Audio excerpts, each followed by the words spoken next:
A vacina Coronavac, ela tem eficácia menor do que as outras. Portanto, ela é uma vacina que não é tão boa quanto as outras. Ponto primeiro. Segundo, a vacina não tão boa é uma ótima vacina porque preserva vidas. E muitas vidas deixaram de ser choradas porque houve a preservação pela aplicação da Coronavac. Alguns países, aqui da América Latina particularmente, o Uruguai e o Chile, estão aplicando uma dose de reforço da Pfizer em cima das 2 doses da Coronavac, nos idosos principalmente. Por quê? Porque os ministérios da saúde lá dos 2 países entenderam que a vacina, por não ter eficácia tão alta, por não ter tão alta eficácia, a vacina deveria receber, aí a população mais idosa deveria receber uma 3ª dose. Então, é possível que aqui no Brasil aconteça o mesmo logo ali na frente. Mas dizer e demonizar a vacina me parece o caminho errado. Mas também tem que ser dito que essa vacina não é tão boa quanto as outras, né? Vamos tirar a roupa da notícia por inteiro. Doutor João, bom dia. Bom dia, uma alegria estar aqui novamente. Bom dia a todos os ouvintes e bom dia e parabéns, né? Muito dia obrigado. 13 de agosto, sexta-feira 13, tem comemoração hoje. Tem comemoração, parabéns, é isso aí. Felicidades. Valeu, João, muito obrigado. Muitas alegrias, tudo de bom. Muito obrigado. Falei alguma bobagem quanto a isso, de que a vacina, ela, comparada com outras, ela tem menor eficácia, mas ela é uma boa vacina de qualquer maneira? Sim, a gente, desde o começo, os estudos mostraram, e para a gente aprovar uma vacina, precisa ter algum estudo mostrando a sua eficácia, né, como a vacina e qualquer medicamento. A Coronavac, ela diminui 50% a chance de você pegar a doença, mas diminui em torno de 90% a chance de você morrer, mas não em 100%. E esse índice é menor do que as outras, é menor do que a Pfizer, é menor do que a AstraZeneca, é menor do que a Janssen, mas é uma vacina possível de ser aceita, boa, uma vacina boa, e que deve ser tomada. Mas existem casos em que mesmo você tomando, você pode morrer, mas esse número é muito menor. O que aconteceu com o Tarcísio Meira está acontecendo com outras pessoas aqui em Curitiba, por sinal, que eu conheço, que sei de casos, de pessoas que tomaram vacina, foram internadas, pessoas que tomaram vacina e que morreram. E não só da coronita, também de outras, né? Então, claro que se a gente pudesse escolher na hora de tomar vacina e ter um cardápio, você poderia escolher, mas como não é essa opção, você tem que tomar aquela que tem disponível. Agora, importante o que você falou. Nós temos um momento muito importante e difícil, temos que tomar decisão aqui no Brasil, a gente não pode ficar esperando como a gente fez a vez passada. A gente está vendo países desenvolvidos que estão com a vacinação muito adiantada em relação a nós, por exemplo, citar o caso de Israel, com 80% da população vacinada, está tendo um novo surto de coronavírus, por causa das variantes. E isso, gente, ponham na cabeça, não vai terminar tão cedo. Isso vai ser uma coisa que vai se repetir. E lá vão fazer exatamente isso que você falou. Vão fazer a 3ª dose, principalmente em pessoas acima de 50 anos. A gente não entra nessa ainda. Mas quase, né? Quase.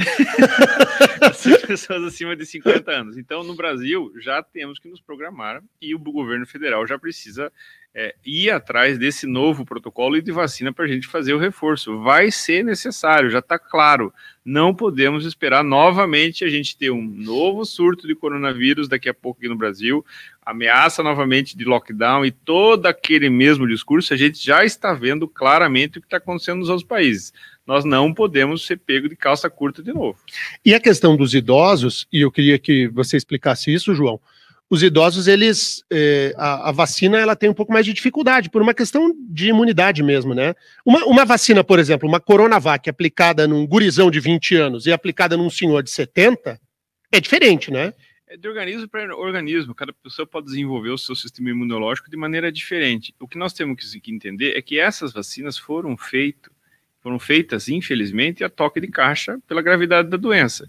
Então, não é uma vacina que foi desenvolvida em anos, como são as outras vacinas que a gente toma, e que, com certeza, as outras vacinas de outras doenças são mais efetivas e têm efeitos mais duradouros, porque foram com um tempo maior e foram desenvolvidas baseadas em outros princípios que a gente não teve tempo para desenvolver aqui. Então, nós estamos aprendendo com as vacinas ainda que já estamos tomando e vão surgir outras, provavelmente, que serão mais potentes.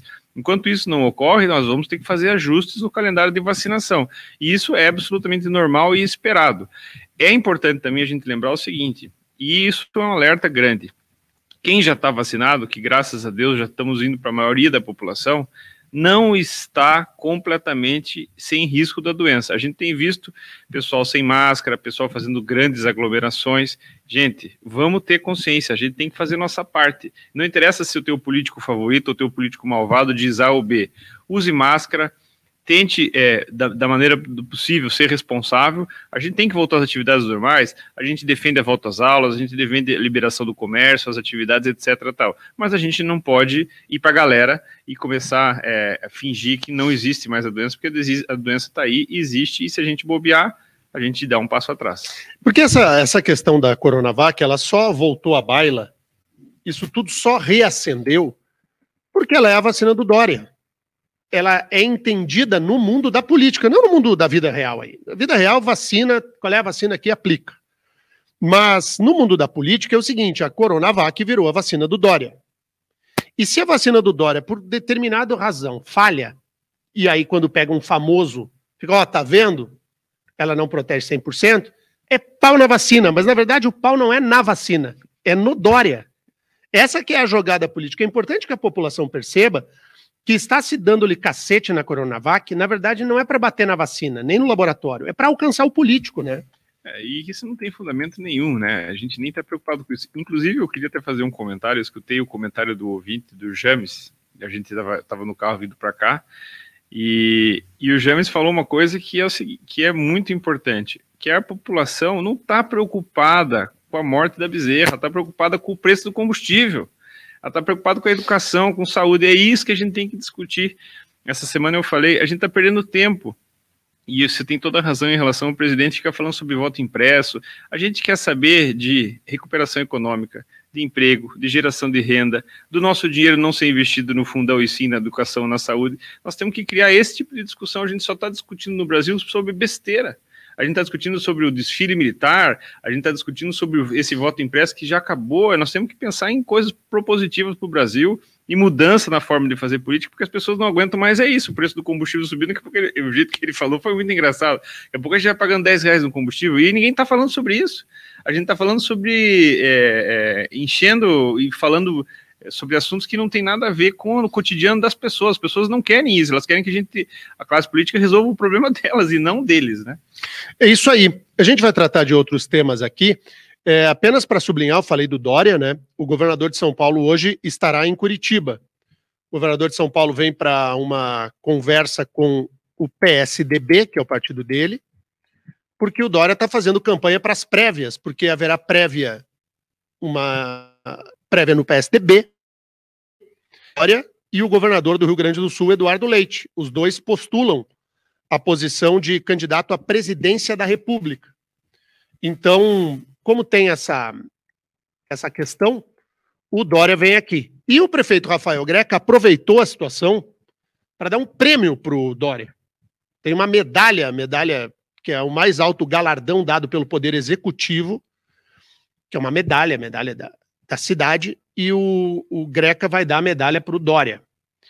E aí, nos grupos de política e nos bastidores, aí tem muita crítica ao Greca, o prefeito de Curitiba, pelo fato de dar um reconhecimento, que é o maior reconhecimento da cidade, ao governador de São Paulo, dizendo, olha, o que ele fez por Curitiba na vida dele, né? E a justificativa do Greca foi justamente o trabalho em prol da vacina do Butantan, por isso a premiação da medalha. Então você aí do outro lado do rádio que tire suas conclusões, se a medalha é merecida para o Dória ou se não é merecida para o Dória. O fato é que o Dória vai estar hoje circulando aí bem no dia seguinte que o Tarcísio Meira morreu porque a vacina não funcionou com ele. Então, viva a política que consegue, em cima da morte de uma pessoa famosa, esquecer da dor dos outros e fazer todo tipo de crítica que só nos atormenta e nos ajuda a caminhar nesse sentido. Em meio a isso tudo, saiu aquela reforma eleitoral lá em Brasília. O que te pareceu, João? É isso que você disse, né? Quem está lá está preocupado em querer se manter lá. Né? A gente tem que ser muito claro na notícia e dizer, e infelizmente dizer que a gente não confia nas pessoas que nos representam hoje em dia. Claro que a grande maioria dos ouvintes aqui desse jornal é consciente, sabe do seu voto e sabe discutir e pensar a política, mas isso não é a grande maioria da população brasileira.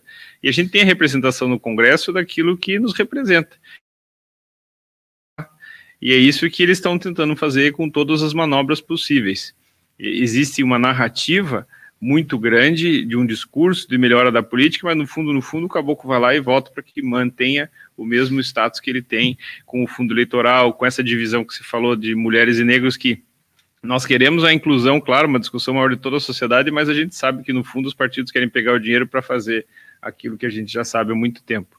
Então, me parece que estamos indo no caminho errado, mais uma vez, tendo esse tipo de postura. E em relação a essa questão da medalha, é o que a gente já sabe, né? Não me surpreende em nada a postura do nosso prefeito, que adora fazer uma circunstância e pompa sobre determinadas coisas, sobre apresentações, sobre palácios, sobre medalhas, e é isso que ele vai fazer, que é o que ele sabe fazer de melhor. Bom, essa questão da eleição sendo proporcional com coligação, isso volta aos tempos pretéritos, né? Em que aqueles que lá se elegeram, eu quero chamar a atenção dos ouvintes para o seguinte: os deputados federais que votaram essa reforma eleitoral, eles se elegeram pela seguinte regra: coligação na proporcional. Então muita gente perguntando, mas por que eles fizeram isso? Eles usaram a eleição dos vereadores como balão de ensaio, forçaram os partidos políticos a cada partido montar sua chapa. Aqui em Curitiba, por exemplo, houve 1.181 candidatos a vereador, que é algo inacreditável, né? E aí os deputados federais perceberam que os partidos não conseguiriam montar chapas e voltaram atrás no sistema da coligação na proporcional. Eles repetiram o mesmo modelo que eles foram eleitos. Então, eles fizeram, discutiram, passaram 2, 3 madrugadas para discutir e voltar exatamente aquilo que era no passado. Isso, para o ouvinte entender, favorece muito os famosos partidos de aluguel, né? Então, existe esse senão, que vão coligar com vários partidos, e cada partido vai dar um número de candidatos, e esses partidos, em algumas vezes, que a gente já sabe, acabam tendo uma compensação financeira. Então, é isso que você falou, é mais do mesmo, e eu até não sei sobre a questão da cláusula da barreira, como é que ficou isso? Não discutiram, então, fica como está, né? E isso é justamente porque a ideia, para os ouvintes entenderem, é que aos poucos fosse ocorrendo uma redução do número de partidos, e esses partidos que fossem representando a maioria da população, como é na maior parte dos países desenvolvidos. Nos Estados Unidos tem 2 partidos, republicanos e democratas, não existe 20 e poucos partidos que tem no Brasil. E isso agora, com essa medida, provavelmente vai diminuir muito, e eu não sei como é que vai ficar essa questão da cláusula de barreira, mas entramos novamente num processo de pluralidade enorme de partidos. E ao contrário do que há o discurso, porque eles são muito habilidosos também, né? Não dá para tirar a habilidade aí, principalmente da esquerda, de demonizar o distritão. Mas o distritão, ao contrário do que se diz, ele sim permite a entrada de pessoas diferentes na política.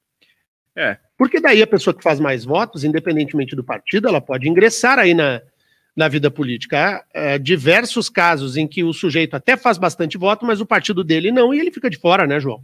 Exatamente. E é importante nós todos termos a consciência que o que depende é da gente mesmo, do nosso voto. Então é importante a gente nos prepararmos muito bem para as eleições do ano que vem, para fazer o voto consciente para presidente da República, para senador, para governador, para deputado federal e para deputado estadual, porque essa bagunça toda só vai acabar quando a gente tiver a coragem e mudar as pessoas que estão lá, não votando naqueles que são mais conhecidos, mas sim naqueles que são mais preparados para que a gente faça uma gestão responsável, para que a gente use o dinheiro público, os nossos impostos, para aquilo que é interessante e importante para todos nós. Em questão de habilidade, você falou uma coisa muito interessante, eu queria fazer um comentário rápido sobre a CPI ontem. É incrível e notório a habilidade que o Ricardo Barros tem, né? Ele realmente ontem, a hora que ele falou que por culpa da CPI a gente não estava conseguindo mais acesso à vacina, foi aqui a bagunça dentro da CPI. E na verdade é o seguinte, é isso, os políticos são habilidosos, o que a gente não pode é cair sempre na mesma lábia que eles têm, e eles conseguem fazer isso, uma narrativa muito grande, tanto a esquerda quanto a direita, a gente sempre fica aprisionado a essa narrativa, mas não podemos cair no conto do vigário. E eu quero te chamar a atenção aí, antes do encerramento do jornal, é de que você faça na eleição do ano que vem um pouco diferente. Foque na eleição de deputado estadual, deputado federal e senador. porque a gente está vendo o que é o governo sem fiscalização, no caso aqui do governo do Paraná, na Assembleia, e um Congresso que, por vezes, atua contra o interesse do país. É muito importante que, na escolha dos seus eleitos, você esqueça só essa coisa do Bolsonaro-Lula, ou aqui no Paraná, o Ratinho contra quem for, de que você olhe para a eleição de deputado estadual e de deputado federal. É muito importante escolher candidatos que possam ser a sua voz no parlamento. Senão, vai a gente sempre ficar jogando pedra lá, dizendo, tá vendo, eles não nos representam. E é verdade, né, João? Claro, isso aí é fundamental. Essa eleição, a eleição do legislativo, para nós é muito mais importante. Claro que o executivo faz a diferença no dia a dia, mas em termos de a gente ter governabilidade e pensar o futuro da nação, tem que escolher bem o seu deputado estadual, federal e o senador. Legal, para encerrar aqui, tocou a musiquinha, eu abri a live do YouTube e aí tem uma mensagem do Alexandre Lor. O Alexandre escreve o seguinte: grande doutor, me ajudou muito quando eu tive um problema ocular. Excelente oftalmo. Obrigado, Alexandre. Boa sexta-feira para você, bom final de semana. Grande abraço, amigo. É importante a gente fazer sublinhar esse ponto também. O doutor João Guilherme, quando fiz as perguntas aqui sobre questão de vacina e tudo, estamos diante de um grande médico. Obrigado. Um médico espetacular e que nos auxilia demais aí, e é um cara ligado às coisas da política. Eu gosto sempre quando chega sexta-feira que a gente pode conversar aqui. E pelo menos damos uma risada juntos. É isso aí. Um abraço a todos. Um abraço a todos, muito obrigado pela audiência. Tchau, Pietro. Voltamos na segunda-feira a partir das 7 da manhã. Tchau.